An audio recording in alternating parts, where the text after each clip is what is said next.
Gutera ivi ni kimwe mu bikorwa byerekana ko umukobwa cyangwa se umusore bose bakundana kandi bafitanye na gahunda cyangwa se n'umushinga w'ubukwe. Rimwe na rimwe gutera ivi ni ikimenyetso cyereka umukobwa kimwereka ko umusore yamwimariyemo, ndetse n'umukobwa igihe yemeye kwambara iyo mpeta bigatuma buri umwe wese abona ko yimariye mu wundi.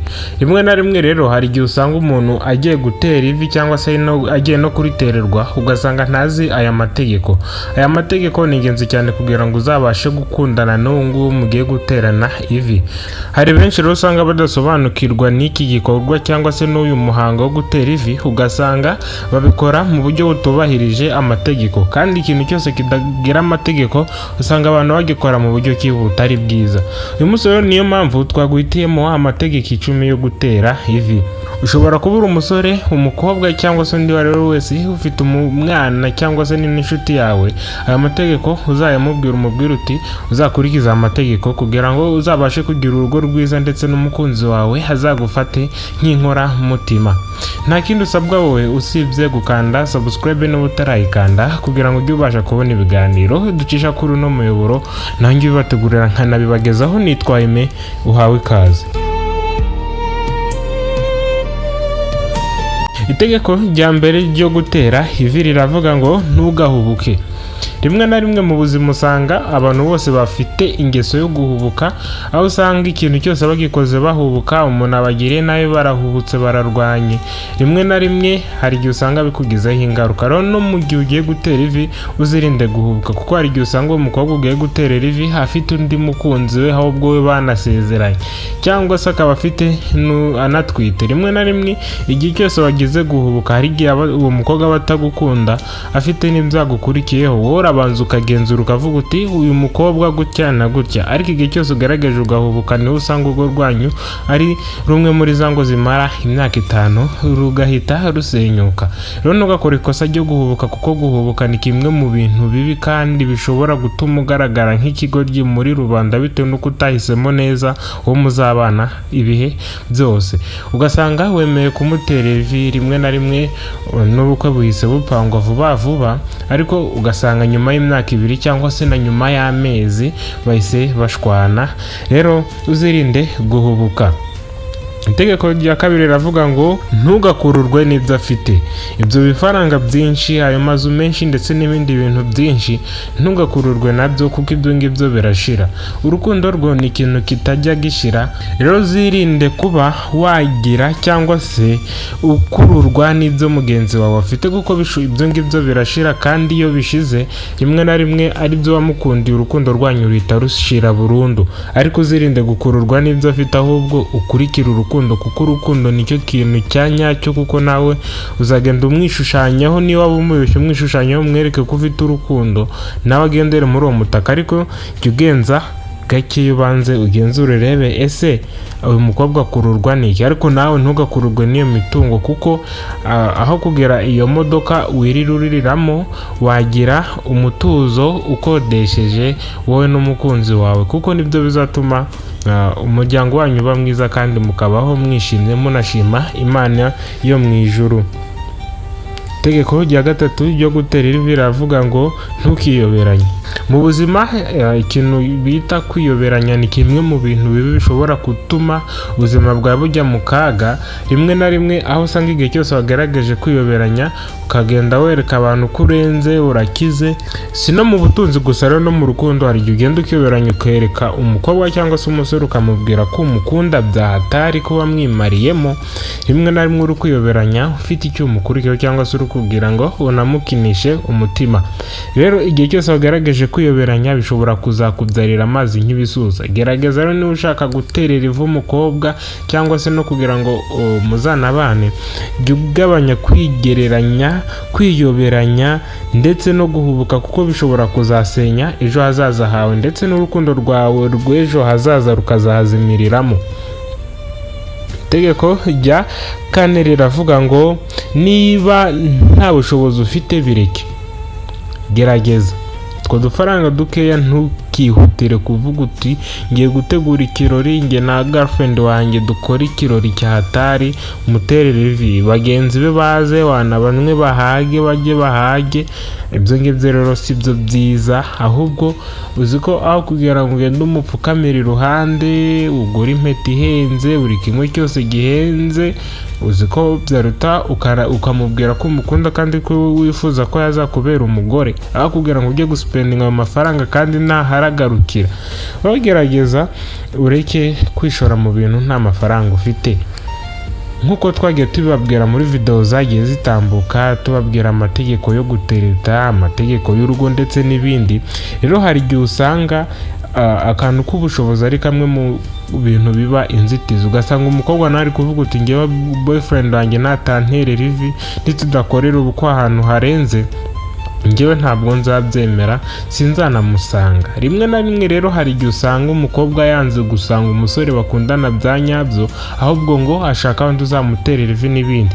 Rero gerageza wa musore we, aho kugira ngo ukurikize ibyo bintu ahubwo wowe ujye ugenda uvuga uti niba nta bushobozi ufite bireke, kuko ingo nyinshi zikundana rimwe na rimwe cyangwa se n'izibana usanga zitarashakanye, bino bavuga ngo bakoze ubukwe n'ibindi, aho usanga bagenda bagasezerana mu murenge n'imbere y'Imana bakitahira. Urwo rugo hari igihe usanga rukomeye kurusha rwa rundi rwakoresheje ikirori, hakaza ibinyobwa bitandukanye bihenze. Rimwe na rimwe ibyo binyobwa ugasanga n'umusore yagize ngo ashimishe umukunzi, ariko umusore amaze imyaka myinshi ari kwishyura amadeni yakoresheje muri ubwo bukwe.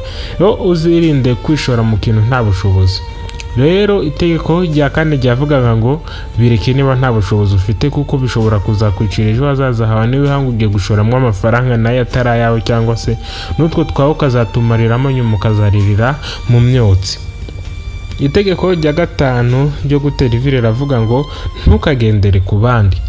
Mu buzima ikintu cyose ukoze ugendeye kuri bagenzi bawe gishobora kwanga cyangwa se kikaba cyakunda, ariko bakakubona nk'umuntu wakopeye. Uzirinde kugendera ku bandi kuko bishobora kuzagusenyera, kuko ni benshi usanga bavuga uti urugo rwacu nshaka ko ruba nka rura rugo kwa runaka. Rimwe na rimwe ubwo rwanyu rukazasenyuka bitewe n'uko wagerageje kwigana ibyo udashoboye, kandi ntabwo urugo rubaho nk'urw'ahandi. Urugo ruba rufite umwihariko. Hari igihe usanga urugo rumwe barya rimwe ku munsi kandi ukabona barishimye, wowe ubona bishimye ukakeka ukavuga uti bari abantu barya gatatu. Rimwe na rimwe ubushobozi ufiteho nubwo kujya rimwe mu minsi ibiri ugashaka kujya nk'uko nabo bajya, rimwe na rimwe ubuzima bwawe bukahita bujya mu kaga ndetse n'urukundo rufitanye n'umukunzi wawe rugashira. Rero jya ugerageza aho kuvugira ngo uvuge uti urukundo rwacu ushaka ko ruba nk'urwa uriya musitari runaka, nanjye tugaterera ivi n'ibiki byose mukabikora, menya ko uzaba uri kwicira ejo hazaza hawe aho kugira ngo uzishime ahubwo ukazababara.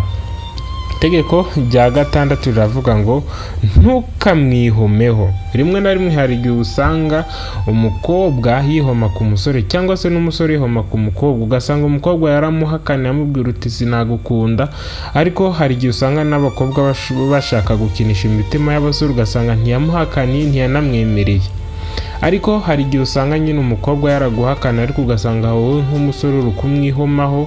Rimwe na rimwe ibyo ngibyo nabyo bifatwa nko gusuzuguza abasore. Jya ugerageza wirinde kwihoma ku muntu, ahubwo nubona atari kugushaka umureke ujya ahandi, kuko ikitabuze mu murima ni amakoma. Itegeko rya karindwi rya gutera ivi riravuga ngo ntugakurikire irari ry'imibonano mpuzabitsina.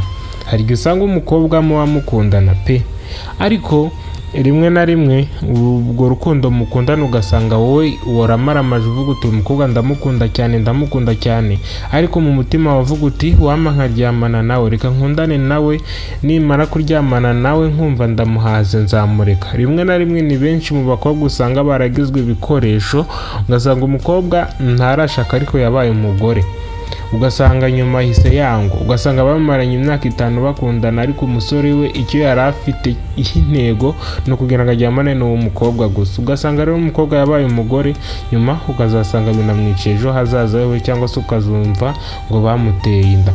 rimwe na rimwe rero jya ugerageza wirinde gukurikira irari ry'imibonano mpuzabitsina wa musore we, kuko bizakwicira ejo hazaza hawe cyangwa se n'isura yawe, kuko ni benshi mu basore bagiye bafata inshingano zo kuba abagabo bitewe n'ibitsina byabo. Njya numva bavuga ngo utazi ingaruka z'igitsina kijomba mu kindi. Rero nawe niba ukeneye ko ubuzima bwawe butazajya mu kaga, irinde kugira irari ry'imibonano mpuzabitsina, ahubwo utere ivu umukobwa mukundana bya nyabyo, aho ibyo by'imibonano mpuzabitsina ni uburozi bubi cyane. Itegeko rya 8 riravuga ngo gira kwihangana.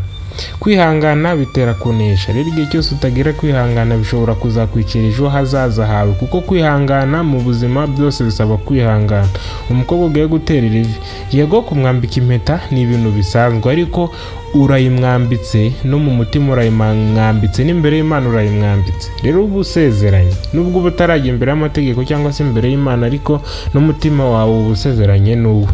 Wajya wirinda kugira kuba igifura cyangwa se kutihangana. Wegera kwihangana bizatuma ubuzima bwawe bugira intego kandi ubeho neza, kuko kwihangana nk'uko bivugwa, kwihangana bitera kunesha. Igihe cyose utihanganye ntibizatuma ubuzima bwawe butajya mu kaga, ariko igihe cyose wihanganiye ibyo bihuru gucamo ukihangana ugashaka igisubizo, niwo muti wa nyawo. Itegeko rya 9 ryo gutera ivi riravuga ngo bikore wabitekerejeho. Kumwambika impeta, yego nibyo kandi ni byiza, ariko bikora babanje kubitekerezaho, uvuga uti ese ingaruka zabyo ni izihe, inziza cyangwa se ingaruka nziza zabyo ni izihe. Buri kimwe cyose ukireba uvuga uti reka mfate umwanzuro, aho kugira ngo uzishore mu bintu utabitekerejeho. Ujye ubanza ubitekerezeho kabiri, urebe se iki kintu gifite inyungu cyangwa se ntayo, ese iki kintu kizamarira iki na sosiyete, abazabona urukundo rwacu bazarwigiraho iki. Buri kimwe cyose ubanza ukirebe, kuko ntabwo kwiriye isi waje kuyibaho wenyine, waje kubaho mwarimu wo kugira ngo abandi bazige. Rero jya ugerageza buri kimwe cyose ubanza ugikora wagitekerejeho, bizagufasha. Itegeko rya 10 naryo rya nyuma riravuga ngo banza ubyereke Imana. Hari igihe usanga Imana ikora buri kimwe cyose iguha ibimenyetso, ivuga uti wenda uyu mukobwa si we wa nyawe cyangwa se n'uwo musore si we wa nyawe, ariko igihe cyose nyine wabyeretse Imana irakubwira uti okay cyangwa se wapi. Wakwibaza uti se wabimenya ute? Bimwe mu bimenyetso Imana ishobora kukwereka, nzi ko Imana itanga ibimenyetso bitandukanye. Ishobora kuguha agasinyari cyangwa se n'umukobwa akaba yabikwibwira akakubwira uti wapi, akakwigarama, cyangwa se ibikorwa kwereka akaba ari ibikorwa bishobora kukwereka ko ashaka kuguturamo uwo mukobwa.